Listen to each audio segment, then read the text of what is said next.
Ladies and gentlemen, MrCropper here with Charles 2, and we're going to be going through the interview with Bioshock creator Ken Levine. We're starting a couple minutes in, skip the housekeeping and such. Okay, so the purpose of this podcast is to help people gain and strengthen the philosophical foundations that I believe make a happy life possible. So naturally, my first question is, what do you see as the practical role of philosophy in your life? Do you act day to day by reference to explicit principles you think about, or how does that go for you? Yeah, I mean, most of mine are sort of grade school, like golden rule stuff. But there's, that's sort of the mainstream philosophy, because I don't really adhere to any, like, I'm going to take this copy of the manual calendar out of my pocket and I'm going to follow everything it says, because I died a long time ago, and or whoever. I pull a little from here, a little Jesus sometimes, a little Kierkegaard, or even Ayn Rand sometimes. There's a little bit of a lot of philosophers but most of all, it's me learning from my own stupid mistakes, I think. Okay, well, learning from your own observation is not a bad way to go at all. I don't know if you were deliberately trying to provoke me there. I don't know how much you know of Ayn Rand, but she regards Immanuel Kant as the most evil person who ever lived. So, wow. For whatever that's worth, she considered her philosophy. No, I wasn't. I promise you, I was spending about 0% of this time kind of lying to you. Yeah, I wasn't completely serious about that. Was that philosophy humor? I guess so. There you go. I think you're looking more at my ignorance of content of my. I don't know if it was philosophy humor. It's the only brand of humor 2 knows, and it was fair enough. I followed him through it. I mean, I thought it was funny. Was that philosophy humor? Bigger and ran more than anything else. Okay. So it's interesting. At this point, we're not dealing with an objectivist or even a quasi-objectivist here. We're just dealing with someone. So now it's like, well, then, how did you write Bioshock? Would you say, I don't know if I heard you say this or read you say this, but I think once you said you have kind of an a la carte approach to philosophy, which is the view I think you just expressed. How frequently would you say some major element of your worldview changes? I remember certain times that I remember during the first Gulf War, I was, young 21 or 22-year-old guy, and there hadn't been a war in my life. I remember seeing tanks in Vietnam when I was a little kid on the TV, but I was like probably, I was born in '66, so the war was really mostly over by the time I was aware of what was going on. We never had a war. There had been a lot of talk of war, especially the Cold War. That was, thinking about nuclear war was something I always did as a kid. I used to have nightmares about seeing nuclear missiles coming out of the sky, and that was, that wasn't an impossible thing to have happen. I mean, that was very much on our minds growing up, especially as a kid. And so when the Gulf War came around, I think there was a part of a lot of young men at the time who sort of like, oh yeah, let's a war, yeah, look at that asshole, let's go kick his ass.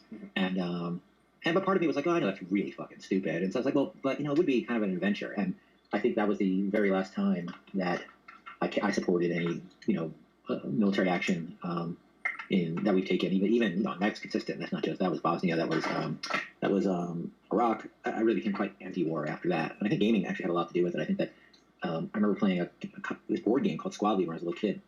And sorry, am I going a little too far? Anti-war is not a principled stance. Everybody's anti-war. But when should you use war? No, you shouldn't use war. That's not a principled stance. Deal with this? Oh, no, that's fine. Go ahead.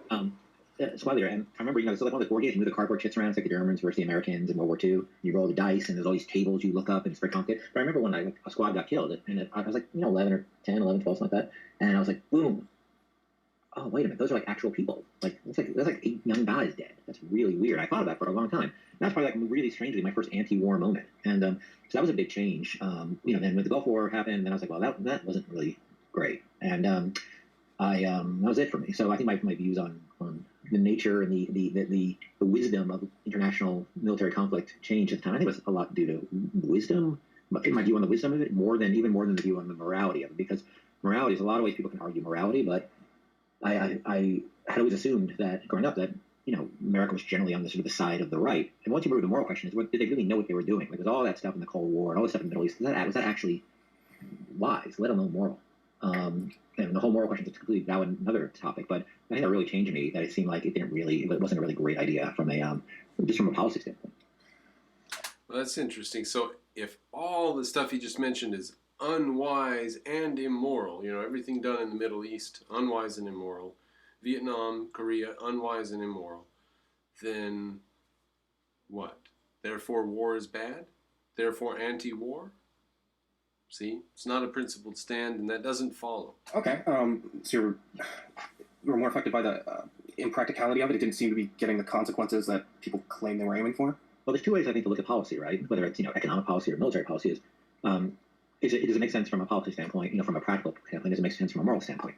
I think if you try to make a moral argument with people, often you get caught up on differences in morality. Mm-hmm. If you make a practical argument, like let's not even talk about whether the war on terror, or whatever, is morally right? Mm-hmm. Let's talk about is it actually working? Are we winning? Is it achieving our policy goals? Are we better off? Or is this the right place to spend the money? Should we, if you spend this money, well, what money didn't you spend it on? Say you were going to spend the same amount of money. Would you save more lives if you spent it on healthcare, right? Would you save more lives if you spent it on this? Would you save more lives if you let people keep it and not spend it, right? And so you start looking from a policy standpoint, let alone, and you could, with everything I said there, I can see the moral implications of everything I said, but I'm not. Pretty humdrum set of arguments there, isn't it? What if we spent this money on healthcare? How many hospitals would it build? How many schools would it build? How many more shitty teachers in crappy schools could we employ with this money? I'd have to even go there because I'd rather win, right, and get the things I want out of life, want the government to do the things I want, and from convincing somebody that's in their interest, then I'm convinced they're morally right, because I think generally that's really hard to do, and I just want the result of a positive thing, like not going to war or whatever other policy you want to take. I'd rather get that result than morally convince somebody. Okay, that's very interesting because I have the exact opposite view. I think it's clear that it is totally impractical to argue on practical grounds alone and say, well, the moral, that's, we can argue about that, but look, it works. I mean, maybe you'll disagree with this, but... That's very interesting, isn't it? That the guy has set out, who is a TAFer, no, Ken Levine, pardon me, has set out his view, forget about morality. Don't even argue it, because you can disagree about morality. Just argue with people, did we get the goal we set out for or not? No, we didn't. We should have just spent the money on hospitals and schools. So just forget morality. Wait, the hospitals and schools isn't a moral argument? So if you say forget morality, it didn't work, a bunch of people died, and it messed up their society, that's not a moral judgment? So very, very sloppy thinker. My view of history is that we have, I don't really think this is arguable, but the kind of chipping away of capitalism, the growing intervention of the state. I mean, whether you think that's right or wrong, whatever. But I think that's an objective fact. Now, why has that happened? We'll say pro-capitalism people have consistently failed for the last 100 years. Why? It's because they won't argue the moral case. They have no foundation. The economic argument was won a long time ago. Everybody, even Bono, I heard say, even though he's all... And that shows right there, okay, so we have to argue the moral case. And Ken Levine says, ignore the moral case, just talk about schools and hospitals and the fact it messes up their society and kills people. What? I thought you said ignore the moral case. Just look at the fact that it's impractical. It destroys everything and it costs a lot of money. And, well, why is that bad? Well, because the money could have been better spent on other stuff. Like what? More moral stuff. So the only thing to argue is the moral case. That's the only thing to argue. If you thought originally, when Ken Levine originally said his case just a few minutes ago, if you thought, well, that's, it sounds reasonable, just ignore the moral argument because it's a mess. Just talk to people about the practical results of war and what actually happens on the ground, what the results have been. Forget the moral argument, right? If you found that plausible, now I hope you see how that's not plausible. The moral argument is the argument. There is no consideration of practical things being practical or impractical or happening badly or wrongly or coming out wrongly unless you have moral judgment in your back pocket. It is morality. Concerned with the poor, and that's his main focus. He says, oh yeah, we all know charity doesn't work. It's not foreign aid. We know ultimately capitalism is what's going to solve poverty. But guess what? It still doesn't make any difference. Nobody changes their mind because it works, because morality underlies that. Nobody's going to say, well, killing this innocent person works, so we're going to do that. They're going to say, I don't care if it works. It's immoral.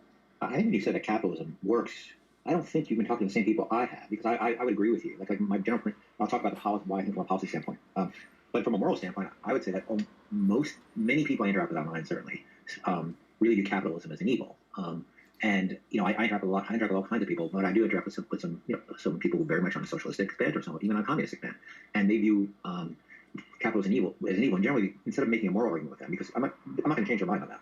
They just from a moral standpoint, I can say well, let me tell you what Ayn Rand says about, about altruism and how it's actually evil and all that stuff. They'll be like, so why do you have to engage on that? Start by saying this. Well, what was the state of the world before capitalism? Mm-hmm. Poverty, right? Actually, let me correct that. Before industrialism, we can debate the difference between industrialism and capitalism. But certainly, very clearly, when the industry started, just having a shirt was a big deal, right? Mm-hmm. And then in a very short period of time, and one of the first industries was manufacture of cloth and cotton and stuff like that. So you could the textile industry really took off around 1780, 1790 in England. They came over here, very close to where I live actually, and the people didn't having a shirt was a big deal back then. Now we shoot T-shirts have cannons. At conferences, food. People. Somebody once made the point that the wealthiest king, in the Middle Ages, probably didn't live as well as a middle class person in America today. Oh, I think that's certainly true. In terms of quality of life and life expectancy and comfort and all that other stuff and safety, entertainment. And that's industry, right? You can't. It's hard to sort of get into an argument about whether that is a fact of industry. Mm-hmm. Now, the other argument. So if you can start by agreeing that, and let's not even talk about food. Let's not even talk about famine, right? Before the Industrial Revolution, how every single planet from the richest to the poorest was terrified of famine because it happened all the time. And now famine is still a problem in a very small part of the world. Now that's not to say that's good, but it's not going to get solved. Getting food to that part of the world is not really a problem. There's not enough food in the world. It's a problem getting it to those areas because they're generally in a lot of strife. Starvation is a very different issue than we're used to. Didn't he start off by saying capitalism is an evil? Everybody agrees. You have one bad crop, and hey, sorry about that, pal. And so, do you imagine getting to because I would say there are people out there who would argue, and I'd rather start with that argument than start talking about, whether people should be entitled to, the richest people should be allowed to keep, their, what they earned, and then even the debate of what earning means and happen. So why even have that argument? You can start by saying capitalism, well, first industry, then we can talk about the role of capitalism and industry, but without that, all those things I talked about wouldn't be true. Well, I have two thoughts on that. First is just from a philosophic perspective. I think morality, ethics precedes politics, so it doesn't matter what people believe politically. Really, because like if everybody's hungry and this guy's got some food, that guy's gonna be very popular if you're gonna vote for that guy. So ethics precede politics, but if this guy's hungry, right? So politics might take over ethics in the case of a guy who's hungry. Now there's a quote from, I think it was General Westmoreland, who said there's no difference in being a supporter of democracy on 1,000 calories a day and a communist on 1,500. So if we expect them to support America and the West and they're starving and they go over to communism so that they can get a little bit of bread, it shouldn't surprise us very much. And so food can affect politics. I actually think that if you look at history, practical matters preceded ethics. Ethics are a luxury that we've developed, and I think it's a very good luxury. Generally, the world gets more ethical and more moral. Practicality used to be the measure. Now we've got virtue signaling and ethics. Ethics, in this guy's view, are a luxury. We would correct him a little bit, wouldn't we? We would say that it used to be that people had to be ethical in order to get through their day. They had to be ethical in the sense of being honest, in the sense of being rational. Look at reality, look at what you need to do. Starting now, going through the day, you need to feed the horses, you need to do the field, you need to put the pigs out or bring them in or shear the sheep, and then you can go to bed at the end of the night. You got to do all this stuff because you've got to live, and back then everybody had to do all kinds of stuff to live, and that's only very recently changed in the last couple hundred years. So they had to be really honest. They had to be like starkly honest and really stick to the facts of reality, or else they would starve to death.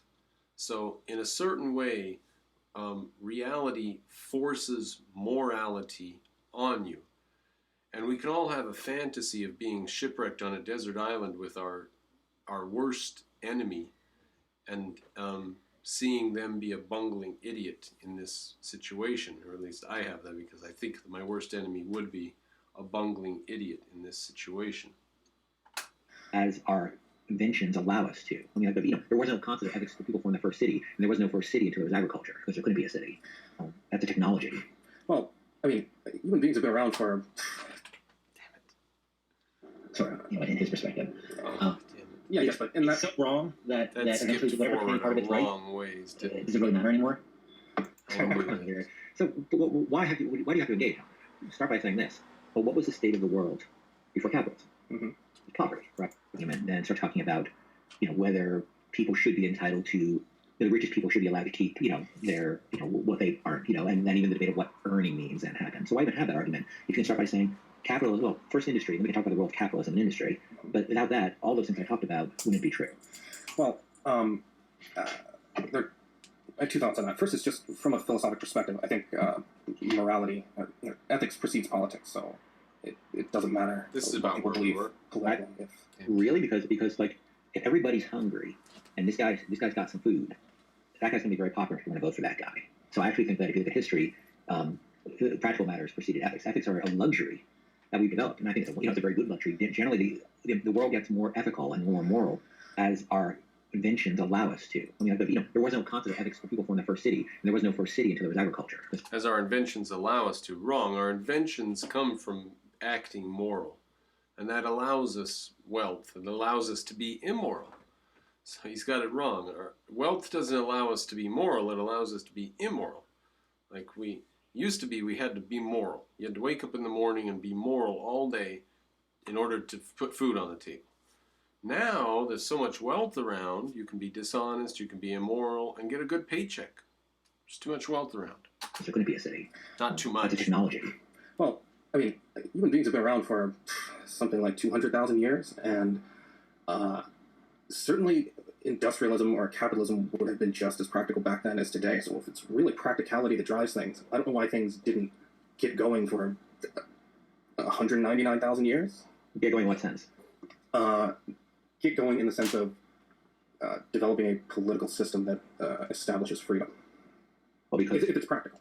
Right, I mean, it's Maslowian, right? Hierarchy of needs. Until those needs are the most basic, like, please let me not get killed by that tiger, and please don't let that guy, that big hairy dude who lives over there hit me with that rock. Oh wait, that guy, the biggest guy in the group, is going to protect me. And all I have to do is give him half my food. That's civilization, right? That's the most rudimentary basics of civilization. And we needed technology along the way, like for instance the technology of agriculture, like technology of crop rotation, all those other things that allowed more safety and more ability not to be constantly running and hunting just for the very basics of survival. And then we could develop things like politics and we could develop things like philosophy, but they were predicated upon the other things not being murdered by a tiger first. Yeah. A certain amount of order came before abstract philosophy, which then allowed even more order. And this we can call progress. We did have to come up from the cave. True, it was a carnal, difficult, step-by-step process a lot of people forget. I have a lot of videos on this on this channel, actually, I think. I'm pretty sure on this channel. Yeah, a lot of them are on this channel. The rise of civilization. Like, how did we discover metalworking? How did we discover that some rocks, heated and treated, can turn into a thing called metal? How did we discover that? Well, go watch my videos on it. My point is just that we existed for a long time with utterly stagnant, suboptimal in terms of practicality, political systems. So, and I think the reason for that was that nobody had moral ideas to think anything was better. This is just how it's supposed to be. Let me ask you a question. When you say suboptimal, what was the term you used? Suboptimal? I think I said suboptimal in terms of practicality. A million years from now, let's just sci-fi for a minute, or even 1,000 years from now, 200 years from now, 300 years from now, do you think they're going to look back at us and say, oh, they had it all sorted out. They finished politics. Nothing came after that. No, I don't. So, I mean, not to be reductive, but it's all a qualitative question, not a quantitative. It's a quantitative question, not a qualitative question. Yeah, they were more rudimentary, but going from chaos. People in the future are going to have a different system and view their system and our system different than we view it. Therefore, we can't know anything about legitimate political structure. I think that's the argument he used. Us to warlordism to monarchies is progress. It's some kind of progress. It's just, we just keep finding more things. And I'm not even saying what's better or worse. Maybe it was better when, we're all in the hut with the chieftain. Maybe it's the case. Who's to say? You have to ask, you have to sort of do a controlled, blind research with.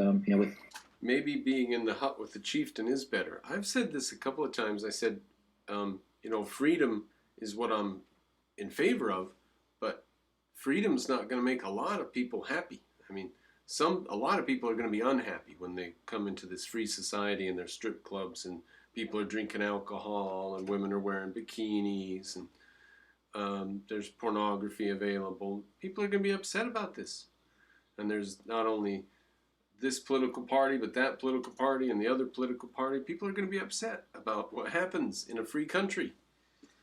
And some of them are probably going to want to just live in a village full of warlords. Maybe we should continue to have individual nations just for that reason. People from 10,000 years ago and people today. Well, I agree. Well, maybe I don't agree if you think huts might be superior, but that initial progression you laid out, I think definitely is progress. But my point is simply that progress could have been made much earlier or much later, and what precipitated it were more fundamental philosophical and moral ideas that justified that kind of. Yeah, I'm pretty sure I agree generally on, if we took the ideas of capitalism back 2,000 years and gave it to these people, probably a lot of progress could have been made quickly. Probably the Dark Ages wasn't necessary and so on. But if you look at a graph on the price of zinc or the amount of zinc that can be produced for an hour of human labor, this is from Ray Kurzweil. He does these kind of graphs on this and that and the other. They all have this graph where they increase in availability over time, regardless of everything. Regardless of everything. Some sort of background, grinding along, general, slow increase in productivity, availability of material, etc. Take Ray Kurzweil for it. I don't know what to do with the information. It seems to point to determinism in economics, which would be bizarre. Political system. But to go back to just a practical point about arguing with people based on practicality, that was precisely my point. People have argued the efficacy of industrialization and capitalism forever, and like you said, it's an incontrovertible fact, but that doesn't seem to change people's minds. Well, I mean, if you both can't look at crop yields and infant mortality rates from the past 200 years and the attendant warfare that came from food deprivation and shortages and resource issues, if you can't look at those numbers and find that there's any causality between the food security and war, then I think that is. Where were all the wars about food? Were there a lot of wars over food? I guess if World War II was about food, was World War II about food? Food security? I guess if we say World War II was about food security, then we have a case. Is that what it was about? So if World War II was food security, then food security is important. We've all got to be very secure in food. If it causes huge wars, that's weird. I wonder if people really believe that food security was the cause of the whole Second World War. That is certainly a limited group. That is I don't say how large that group of people who would make that claim is, but they are probably a smaller group of people that don't have moral issues with capitalism. And I think there's a group of people who have moral issues with capitalism who will have to acknowledge the sort of practical applications of it that we're talking about. Okay. And again, I'm trying to break down the group to The people who have a moral problem with capitalism generally say we need to take what capitalism has produced and distribute it more fairly. That's generally their idea, right? But their idea is basically to let capitalism produce it first, right? What is the best tool to talk to people about this? I'm not even saying convince people, because I don't really care if I convince people. I don't even know if I'm right? This is what I've learned the past few years. But I just started learning about industrial revolution a couple years ago. I'm really digging into it. So I didn't even think these things 2 years ago. Well, I don't believe that practicality and morality can ultimately be sundered. I think they're the same thing, and I think you might be underestimating how much morality guides people's lives, even if it doesn't seem that way. I think people purport certainly to have a lot to be driven by morality. I think we're all far less moral than we purport to be. I think moral was I imagine when somebody sort of why is it always the preachers who preach the loudest against homosexuality are the ones with the rent boy, right? I like the people I know to acknowledge a fair amount of flies in their ointment, because then at least I think I'm getting closer to the real person. Well, my point isn't that. I keep going around your point, don't I? No, absolutely not. I just think of a million things I want to respond with, and then I lose them, and it's hard to keep this conceptual map in my head. Um, uh, but I just wanted to clarify something about my position on morality. And its power isn't just in the fact that people are uh, drawn to it in a way they can't resist, but it's that people accept certain moral premises, and even if they don't act on them, which most people don't, they can't escape the guilt, and that weakens them, and that's the power I'm talking about. Even if people don't follow morality, it really limits their influence on the world. Yeah, I mean, the problem is that one person's morality is not the other person's morality. You can hope to share the same facts. It's very hard to share the same morality because I'll feel, somebody will see something, make a very passionate argument about, why this is right or this is wrong, and I can have a different moral perspective on it. It's harder with more objective things like. So 2 has said moral beliefs are extremely fundamental. And Levine answers, well, but not everybody has the same moral beliefs. People generally now agree that we're heliocentric, right? That's generally agreed upon. Where the nature of God is or the nature of sexual propriety are still much more ripe for debate than the nature of the heliocentricity of our galaxy. Well, I can't. I agree with one of those, not the other. I think God is a much simpler issue than heliocentric theory. But well, for us atheists, sure, right? Well, I mean, it's really simple. Well, I mean, I assume, given that you're coming from this objective, I mean, I need to assume you're an atheist, but I would guess that given the nature of Rand's philosophy. Yeah, I definitely am, and I don't regard anybody who isn't as an objectivist, and Ayn Rand didn't either. That's another point I want. But yeah, I don't. Atheism is an interesting thing because. Oh, can I stop you for a second? Yeah, go ahead. What you just said. Mm-hmm. That you want to regard them as an objectivist and not Ayn Rand. Mm-hmm. Don't take this the wrong way. This is more of a general point about philosophy, not about objectivism. Who cares? Who cares what Ayn Rand thinks or what you think or what anybody thinks or what. That did strike me as a little bit high horse or snide or apart from the point or irrelevant, and virtue signaling type irrelevant. Somebody else does. Is it a club? Is it that it requires membership? I mean, everything's open to interpretation. Why doesn't it matter that you're a true Scotsman or he's a true atheist? Who gives a shit? This is really fun. I love questions like that. Well, first of all, when I say I think, normally when somebody says I think, they mean they're in the process of thinking and they haven't concluded something. In this case, I mean it as I don't want to rudely state my positions in an authoritarian way, although I am certain of them. But I know I haven't given you the evidence, so I can't expect you to just accept that. So what's important about that is not fundamentally social. It's that certain ideas cohere. Certain ideas go together, and certain ideas don't. And Ayn Rand developed, her philosophy is nothing but a set of, an integrated set of ideas. So if you believe something that violates one part of it, you violate the whole thing. You're making a mistake. Well, I don't care if you believe that. You said 2 different things there. Yeah. Are you talking about somebody who's an adherent to the philosophy? You said you're making a mistake. Or are you talking about somebody who's making a moral and practical error? But what I meant was somebody who claims to be an adherent of. Okay, but you said both. Sorry, do you mind if I just take down on this? No, go ahead. I'm not. So if making a mistake, if acting outside of philosophy is making a mistake, a moral or practical mistake, are you saying that the philosophy is an infallible method to not make such mistakes? Well, okay, 2 things there, and they're both interesting. But the first one, I just meant you are making your mistake in calling yourself an objectivist. That's not to say that your position is wrong, but why call yourself that? Why take Ayn Rand's name and then add your own stuff to it? I mean, well, let me use an answer to that question. Why be a second-hander? Why take Ayn Rand's name anyway? What would she say about you read The Fountainhead? Mm-hmm. Sorry, I can't remember the architect's name. Howard Roark. Howard Roark. Yeah. Would he take somebody else? Would he say I'm a follower of somebody elseism? Absolutely. I mean, the question is, everybody would. Yes, he would. No, he was breaking from the previous schools of architecture. He was saying that's second-hander. What I make is new. Well, so why are you hearing on a calcified? And by the way, part of this is devil's advocate, so I'm just having fun. Okay, yeah, sure. I love this. So aren't you? Rourke was being new, wasn't he? But he was using old math. He didn't have new math, did he? He didn't have a new way to eat. He didn't have a new way to wear clothes. He wasn't like a radical individual, drop all previous context. He just designed buildings in a different way. That's all. He had a new way of conceptualizing, not racked by centuries of tradition. So new, but let's not drop the context of new and just go wild with new and overgeneralize and say, new. So he should have had a new philosophy too. He shouldn't follow any ideas from the past. Of course he did. He followed mathematics, logic, reason, science, the Western canon. Sure. Do not following the example that you said about Howard Roark when you say, I have to follow objectivism with a capital O-T-M. Well, I do always capitalize it. Do you TM it?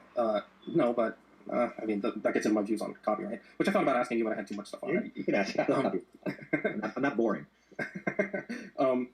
So, no, there's absolutely nothing wrong with that. The fundamental there was not, it's old, so I throw it out. He's not an anti-tradition. That would be the same mistake somebody who believes in tradition makes. It's old, so it's good. Well, it's old, so it's bad. No, the issue was, he sees there are better ways of doing it now in his new context, and he's not going to adhere to the old because somebody else did. Everyone learns from people. Are you going to say, well, I don't believe in gravity because that was Newton, and I come up with my own ideas? All right, so if Ken Levine sitting around one day was typing, he's like, I'm going to take objectivism, I'm going to do a better version of it, right? Mm-hmm. I typed it.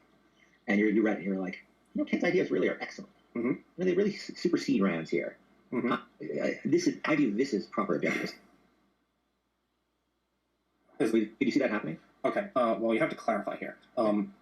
There's the issue of adding to or contradicting. Now, I'm going to get into contradicting in a second because I know you're going to freak out about my views on that. But in terms of adding to, I have no problem with that. I mean, in a sense, this is just an issue of categorization. I have no problem with adding to, or even people who honestly believe things that aren't objectivist and they take a lot of Ayn Rand and they don't take other parts. It's just, you have to have a name for a thing. It just muddies the water when you say, I'm an objectivist, but I believe in God. Well, then you're just destroying conceptual thought. But if somebody came up with a new idea that I thought went beyond objectivism, but relied on it, was consonant with objectivism, as her heir did. Dr. Peikoff came up with a theory of induction on an objectivist foundation, which I completely agree with. I don't consider that part of objectivism, but I agree with it, and it's part of my intellectual equipment now. So did it have to be completely not contradicting any aspect of Rand's belief system? Yes, that was the second part, or the first part I was going to get to second. Yeah, I'm absolutely certain of every philosophical proposition, every philosophical idea in objectivism. It doesn't mean I agree with every application of Ayn Rand's, but I know for certain Ayn Rand's ideas were correct. I have validated them in reality, and I know nothing ever in the history of the universe for all eternity will ever contradict them. You said that's interesting because you said you're an atheist. Yes. That didn't sound like an atheist. That sounded like someone talking about a god. Oh, here we go. Can I mention Onar and our discussions about how God for religious people means reality, a means of background reality? Infallible, unerring God. Well, that's certainty. Right. That's a lot of certainty, isn't it? Yes, it absolutely is. But yeah, the only people who believe in certainty today. So certainty and God echo each other. Faith and truth and honesty and loyalty, these are all mixed up together. Now, faith ends up being bad. It's a misintegration, but it comes from this root right here. They are religious people and objectivists, which is why I don't really like that. I'm more different from the normal atheist community than them, so I don't really get along with them. But anyway, go on. I don't know if I'm... Can I ask you a question? Mm-hmm. Were you ever religious? Yes, I was, when I was very young. I am not surprised. Sorry, I'm being very direct with you, but No. I just find this conversation so interesting. I totally appreciate your straightforwardness. Here's what I think, which is, could probably be completely insulting to you, right? Okay. I've known a lot of people who sort of grow up in a very sort of structured belief system. And then they leave that belief system, and they often end up in another structured belief system. And I think that's because, the things you grow up with. Maybe because I grew up in an unstructured system, maybe I have the same problem on the opposite end, that I will always fall into an unstructured belief system. But do you think there's any chance that you're... Now, I just want to mention New Intellectual, who I had to hang out with Onar, and we discussed things. He comes from Islam into objectivism, very structured belief system. I myself come from Utah, Mormons, into objectivism, very structured belief system. Your commitment to a structured belief system has to do with the fact you grew up with such a structured belief system? No, it doesn't. This is exactly the same as when people say, oh, Ayn Rand, she grew up, a tragic event in her early life was when the Bolsheviks took over her father's business. That's why she's anti-communist. I mean, and Leonard Peikoff mentioned that a lot of objectivists seem to be prudes, and he thinks part of the reason for that is that objectivism is attractive to religious people, and he thinks the reason for that is because religious people who think religion is slightly reasonable do so because they think morality is important, and objectivism speaks to people who think that morality is important. That's how Peikoff gets religious people, in his mind, sees religious people migrate towards objectivism. So, I can confirm it. Peikoff can confirm it. I think we all can see these ex-religious people in objectivism. But there's a lot of other people. There's a lot of people who have never known religion, and they come to objectivism. So it's neither here nor there. It's not really essential. Why? What does Ken Levine think is essential about it? I don't know. Who knows? And that is complete BS. How many people don't react that way? I mean, there are people who react in every conceivable way to their surroundings and their background and their parents. Now, in my case, my parents were not super religious. All I said was that I believed, and they were very slightly religious, but they did not indoctrinate me at all. I consider them to have been bad parents, but in this case, two wrongs made a right, and they both didn't take a great interest in raising me, so their bad ideas didn't influence me that much, for which I'm grateful. But yeah, even in the way you mean it, I by no means am reacting. I never rebelled against my parents because there's never anything to rebel against. You mean because they didn't give you any structure? Yes, yeah. All right, no, look, it was an observation which very likely could be completely wrong. Oh, no, hey, don't hold back with things like that. They're interesting. That's the whole point of this. But, yeah. Here's why I'm interviewing you, because I don't get to meet a lot of objectivists, and I find this super interesting. Sure, well, I don't meet all the time. Do you think, I don't think there's any value in, I think there's a lot of value in what your belief system is. Oh, sure. No. I mean, you said as much, and I've heard you say that elsewhere. I don't even think I'm like saying, oh, I'm going to go after this. I'm just really interested. I think there's probably a lot. I like to think that there's a lot I can agree on with a lot of people. And I bet there's a lot we could agree on. Yeah, probably, although I'm willing to bet it's very superficial. I don't know, try me out. Okay, we'll get there. I have some questions about that. But what did I say earlier? Oh, yeah, copyright. That's what I should write that down so I don't forget. Okay, well, this is something I was going to ask you anyway, but what have you gotten of enduring value from Ayn Rand? Is there any original idea of hers that you still hold, that you still think lets you see the world in a clearer way, helps you live a better life, that you still keep as part of your toolbox? Yeah, I was actually just telling my wife about this tonight. And it wasn't in reference to Rand. And I think it was about the same time I first read the content. The one thing I think I really took away from it, and it's why you see, in Bioshock, the first thing you see about Ryan is this line, no gods, no king, only man, right? Mm-hmm. I was already an atheist, but I think I had a different understanding of what government was, that it's sort of this thing and it allows us to do things, and that was the way it works. Mm-hmm. Versus the government is a utility we create to make our lives better, right? Mm-hmm. And one can argue about the how much government. That's a separate debate. But my view is it's not something we owe allegiance to. Like Kennedy, Ryan Kennedy's so famous for it. Ask not what your country can do for you, ask what you can do for your country. I never understood that because it's really it's a utility to be able to amortize our strengths. And and even if you just want to say collect money together and build something we couldn't, it's a form of capitalism in the sense, don't freak out, in the sense that it's about it aggregates capital together and spends it right on something larger that the individuals couldn't, right? Mm-hmm. So it's a form of capitalism strictly in the sense that it combines people's capital and does something larger with it, which is what capitalism sort of did in the private sector. That sentence is probably like maybe nightmares, but that's it. But I meant in a very broad, non-specific way. So. I don't view. So I think. Wait, what's the original question was? He knows objectivists pretty well, doesn't he? Again, I know where I was talking. Just if you've gotten anything of enduring value. Yeah. So I think my feelings about what government should be change. Now that's not actually a statement about big government or small government. It's a question of that's more about freedom and we can get into a discussion with taxation and freedom in a second, but it's more about, for instance, especially social freedoms. Why I was having a debate with somebody about marijuana legalization, and my first question was, why does the government get to take a position in those things? What is its interest? Why are we granting them a say in that? Why are we granting them the same, sexuality, right? Why are we granting them the same a bunch of things? I don't see how they got that. And so instead of clawing rights back, I started thinking about, well, why are these things granted in the first place? And we should really be thinking about government from that direction, not from a well, we have the right, or we not even have the right, we have the privilege or right to do X, Y, and Z. So I think I became more freedom oriented, but I'm still pretty liberal in terms of I don't really worry about my taxes.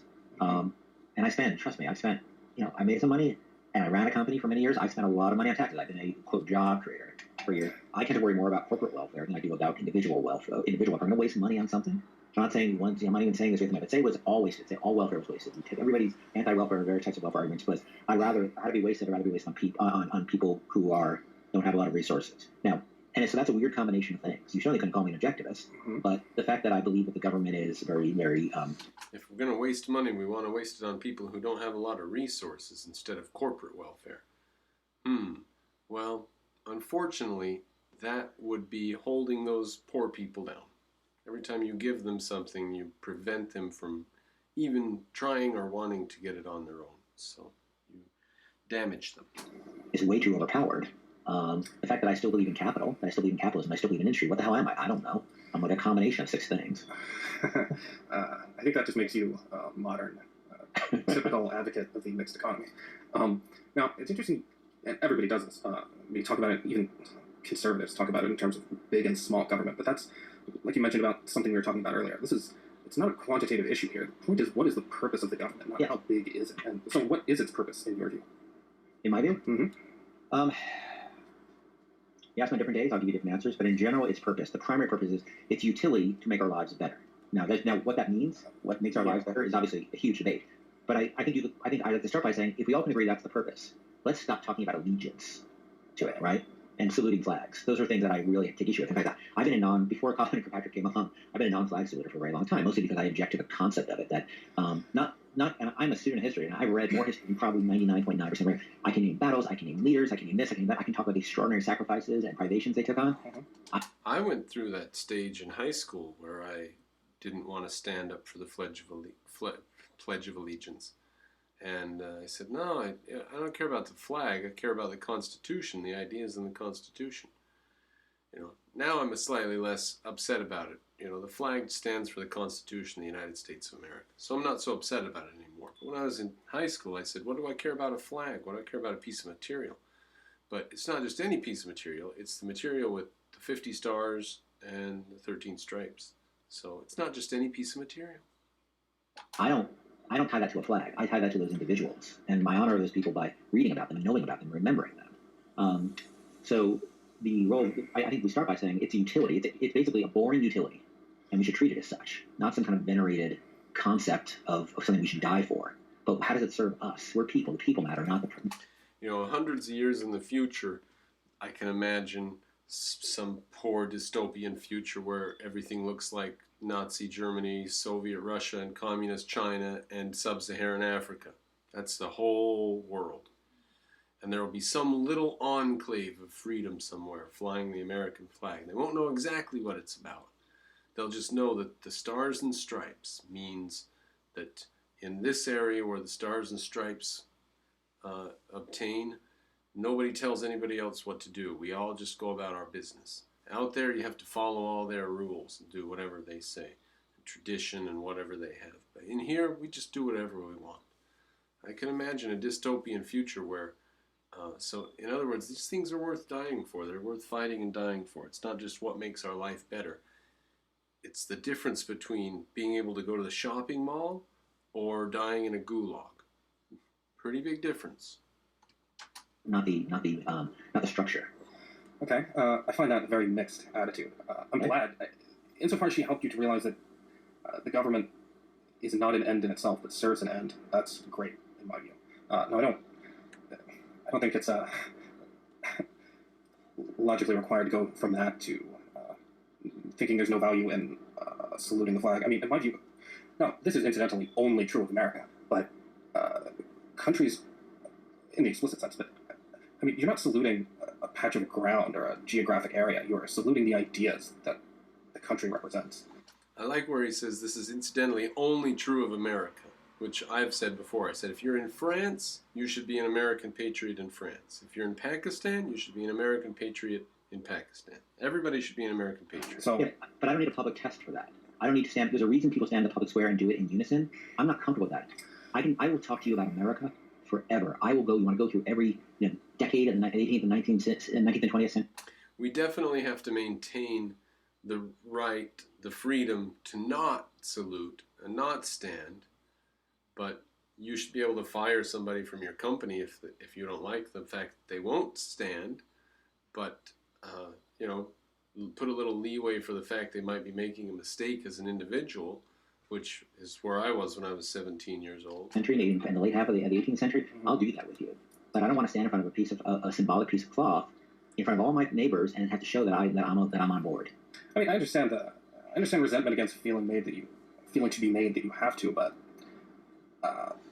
I do it, and I have no problem going against what other people think I expect to live my life as a pariah. So that doesn't bother me. But that's great. Then you should do it.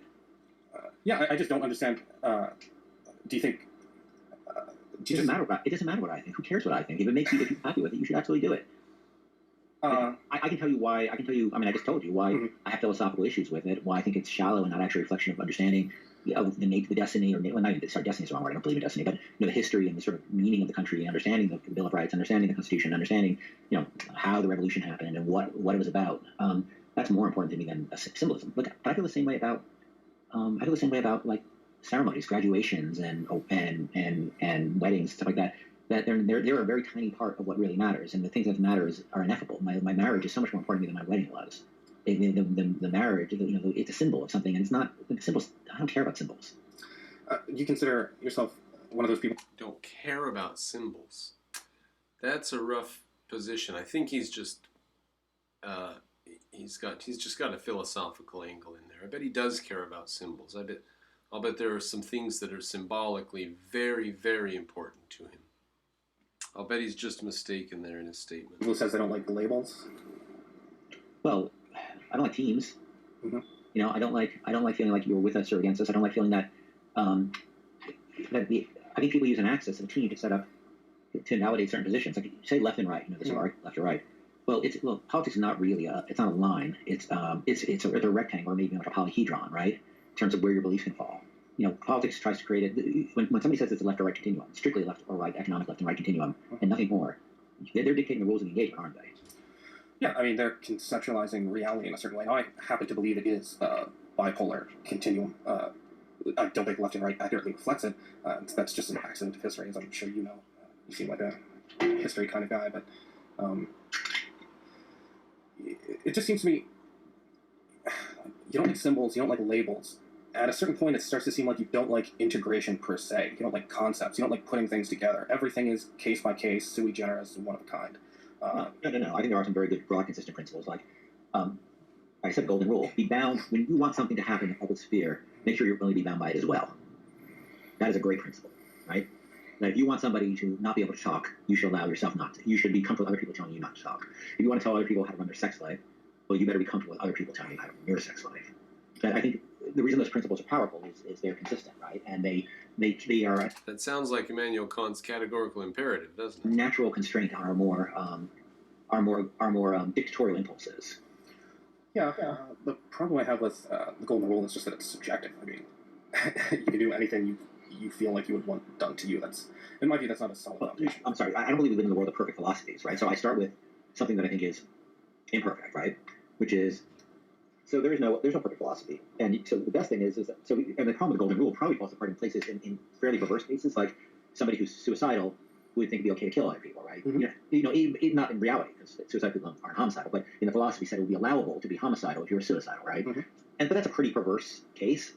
There's always going to be perverse cases in any philosophy. I think this is a philosophy, and again, because I don't like getting into qualitative things, like saying quantitative. This is probably a more robust philosophy than most, because generally people like to be treated well and with respect, and generally, and most people like to, and people are sort of loath to treat others with as well and with as much respect as they treat themselves. So this is a good goal for us to set for ourselves, is to remember that, and I say this as a sinner, that we want that. We want to be treated a certain way, so why not treat a person that way? And it makes you think about every time you try to say something that's authoritarian, think about it if it was applied to you.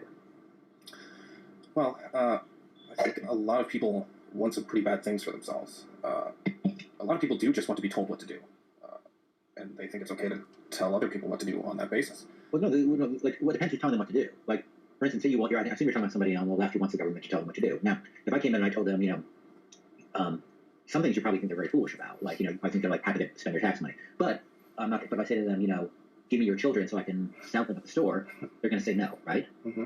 So there are things that you may disagree with that they're comfortable doing. But they generally don't want to be told what to do unless they already agree with that. The problem is telling people what not to do. It's not the problem part when they agree. Like, oh, go have sex with that beautiful woman. Or go eat that wonderful meal. It's where they don't agree. Go to that prison and stay there. I lost my track of. All right. So you were saying people want to be told what to do, and I was saying I was saying that they only want to be told to do in case where they already think they want to be doing that. Right. I think people do want to be told what to do. I'm pretty sure a lot of people do want to be told what to do. They almost say it. They say, "Well, just tell me what to do." Yeah, we're just getting down into the weeds here a little bit, I think. Okay, you are the captain of the ship. You Yeah. bring it back to wherever you want to bring it. Yeah, I'm just okay. Just trying to think of what's interesting to the audience, you, and most importantly myself. I'm gonna have like object this like very mad at me at this, aren't I? I don't know. Maybe. There. It's a. People are passionate about things. Yeah, they are. The thing they should know is that I'm happy that people feel the way they do. Of all types, I don't know if I'm right that I disagree with some aspects of the philosophy. Mhm. Maybe all right, maybe all wrong. I don't know. So you consider yourself a skeptic fundamentally? You just don't believe in certainty, right? I'm very skeptical. Yeah, I'm skeptical of certainty, and I'm skeptical of. Yes, I'm skeptical of certainty. That's fair. That's pretty fair. Is there anything you think Is there anything you are certain about?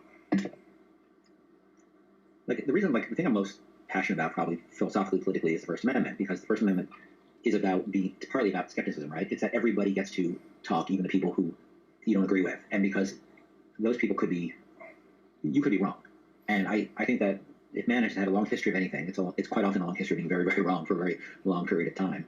And I don't even know, like, look, 100 years from now, like, we look back at people 100 years ago, we're like, oh my God, they were these awful, terrible people. And thank God we have become, I personally have become a perfected moral ideal now. And 100 years from now, they're probably looking back at us, and I guarantee you what they're going to be saying is, holy fuck, they ate animals. Oh, yeah, I've heard people. They killed and tortured, maimed, and ate animals. I can't believe those people were allowed to walk the earth. And I say this, I'm not like a militant vegetarian at all. I'm not even making a moral judgment. I go out to dinner with people who have meat all the time. The world's a complicated place. I make a certain choice, but I couldn't get really, who knows?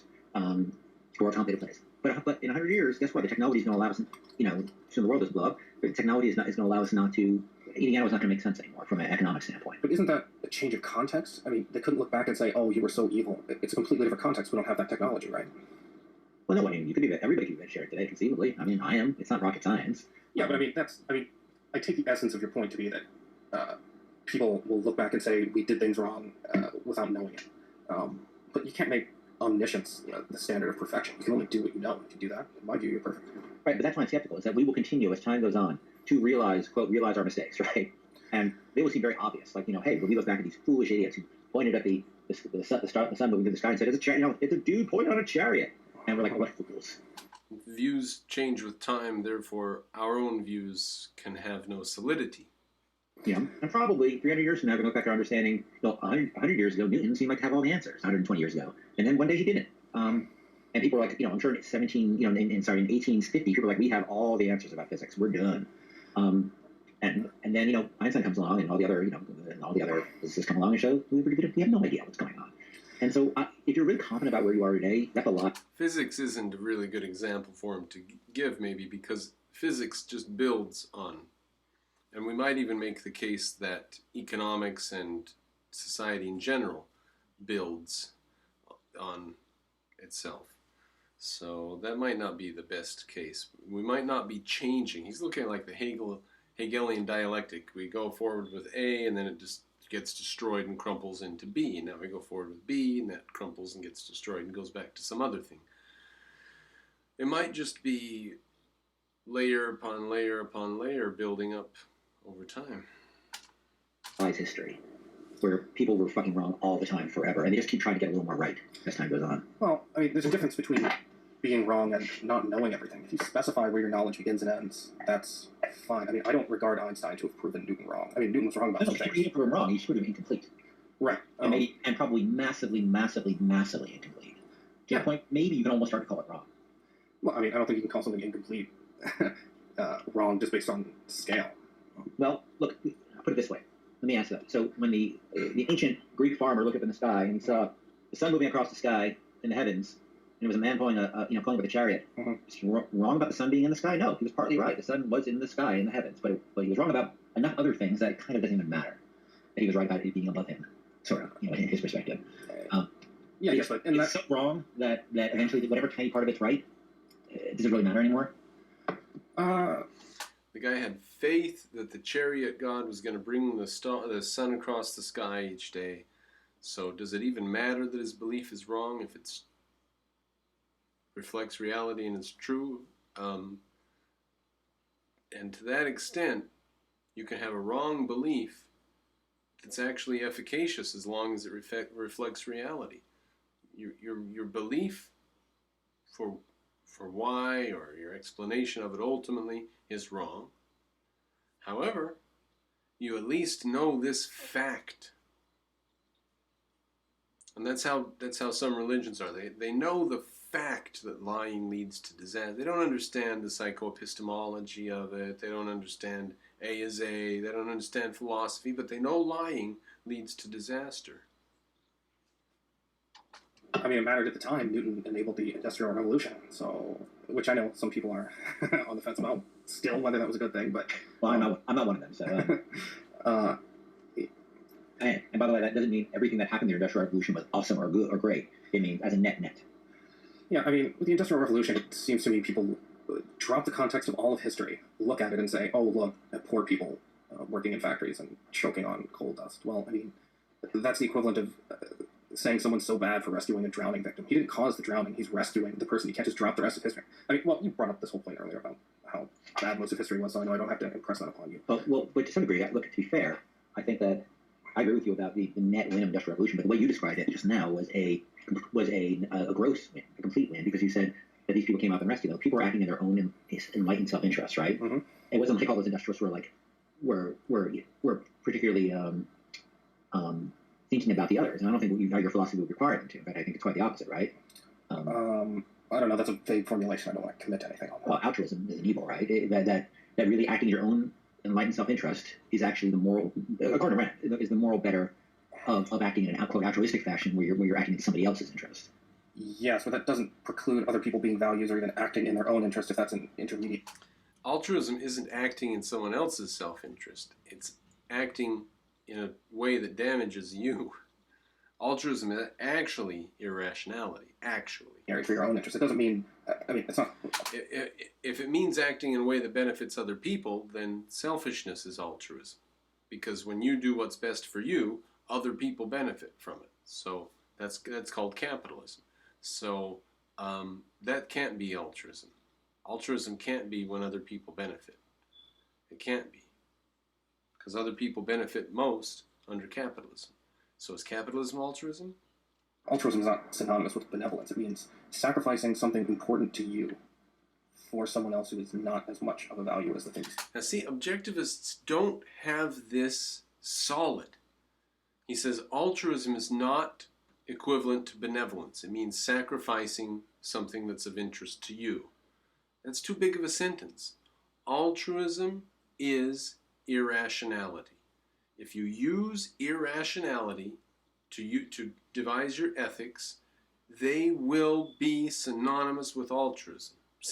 Altruism cannot be separated from an ethics of irrationality. It is identical to any ethics of irrationality.